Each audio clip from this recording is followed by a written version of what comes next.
والسلام علی سید الانبیاء والمرسلین اما بعد فاعوذ باللہ من الشیطان الرجیم بسم اللہ الرحمن الرحیم الصلاة والسلام علیکہ یا رسول اللہ وعلی آلک وصحابک یا حبیب اللہ الصلاة والسلام علیکہ یا نبی اللہ وعلی آلک وصحابک یا نور اللہ۔ آج ہفتہ واری محفل ملک خورشید صاحب اور ملک غالب صاحب کے گھر پر منعقد ہے۔ اللہ ان کو مزید اور ذوق و شوق عطا فرمائے۔ یکم شعبان المعظم کو دنیا علم کا ایک بہت بڑا ستارہ غروب ہوا۔ حضرت امام شافعی رحمۃ اللہ تعالی علیہ یہ بہت بڑے علم کے سمندر تھے، اور اتنے بڑے علم کے سمندر تھے اور ان کی عاجزی یہ کہ آپ فرماتے ہیں کہ شافعی کے پاس جتنا علم ہے یہ امام محمد کے صدقے میں ہے۔ اگر میں امام محمد کے صدقے ان کے گھر پر نہ جاتا، ان کے گھر کے ٹکڑے نہ چنتا تو میں اتنا بڑا عالم نہ بن سکتا۔ اللہ، اور عاجزی دیکھیں، اپنے استاد کے ساتھ محبت کا انداز دیکھیں۔ تو اب خود جس انداز سے محبت کرتے ہیں تو آگے سے ان کے شاگرد بھی ان سے ایسی محبت کرتے ہیں۔ حضرت امام احمد بن حنبل یہ ان کے شاگرد حضرت امام شافعی کے۔ امام احمد بن حنبل کی ایک صاحبزادی تھی جو چھوٹی تھی، جس دور کا یہ واقعہ ہے اس وقت وہ چھوٹی سی تھی۔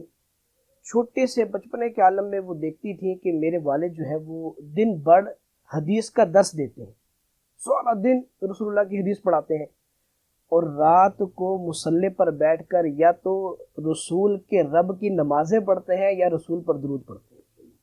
یعنی اتنی محبت سرکار سے کہ بس ہر وقت انہی کا تذکرہ، ہر وقت انہی کی باتیں، انہی کی طرف درود پاک۔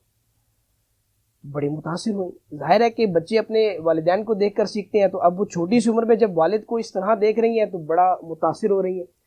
اب پھر ساتھ دوسرا عمل کیا دیکھا کہ امام احمد بن حنبل جو ہے وہ اپنی ہر دعا میں سب سے پہلے شامل کرتے ہیں کہ اس کو امام شافعی کو، اپنے استاد محترم کو، کیونکہ سیکھا ان سے، ہر چیز کی تربیت ان سے لی، علم ان سے حاصل کیا، تو اب ان کی جو ہے وہ باتیں ہر وقت ان کے لیے دعا کرتے رہے۔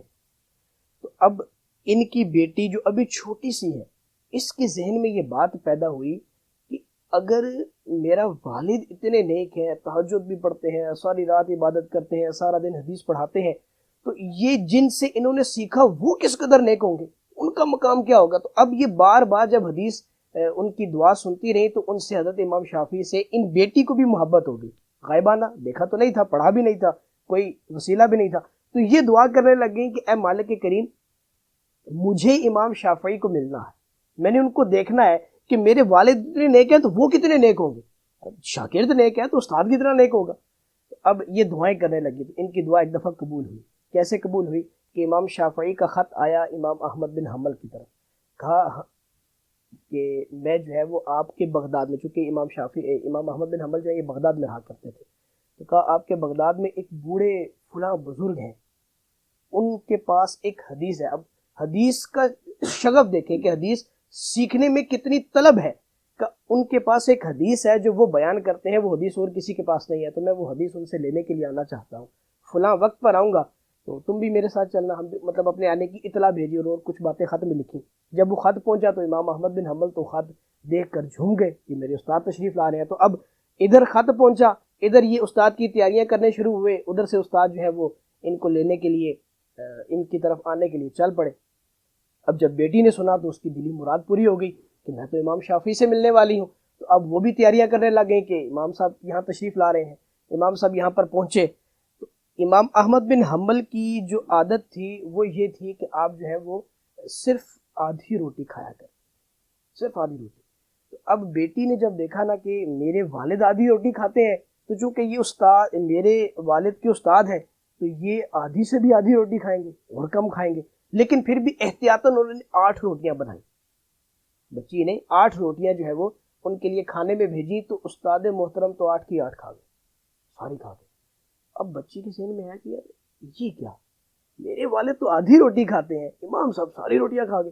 پھر سوچا کہ شاید ہو سکتے ہیں تھکے ہوئے ہوں گے، تو راستے میں پتہ نہیں کچھ کھایا نہیں کھایا، چلو کوئی بات نہیں۔ اب انہوں نے مصلی بچھا دیا، بیٹی نے ان کے کمرے میں مصلی بچھا دیا، کیونکہ چھوٹی بھی ہے، سامنے آنا جانا بھی ہے، ابھی پردہ بھی فرض نہیں ہوا، بالغ بھی نہیں ہے، تو مصلی بھی بچھا دیا کہ چونکہ والد ساری رات عبادت کرتے ہیں تو یہ بھی کریں گے، یار استاد ہے تو یہ زیادہ عبادت کریں گے۔ تو امام شافعی صاحب نے جو ہے وہ بستر بھی لگا ہوا تھا، تو بستر پہ لیٹے، چادر اوڑھی، سو گئے۔ امام صاحب رات کو نفل پڑھ رہے ہیں، امام شافعی صاحب آرام فرما رہے ہیں۔ اب وہ انہوں نے پھر یہ سوچا کہ ہو سکتا ہے کہ تھکے ہوئے تھے، سفر میں تھے، سو گئے، چلو کوئی بات نہیں، کل عبادت کریں گے، آج سفر کی تھکان اتار رہے ہیں۔ صبح تہجد کے لیے پانی رکھا، وہ پانی بھی استعمال نہیں کیا، تہجد میں بھی اس سے وضو نہیں کیا، فجر میں بھی نہیں کیا، ایسے ہی چلے گئے بغیر وضو کے، جناب وہ جا کے نماز پڑھے۔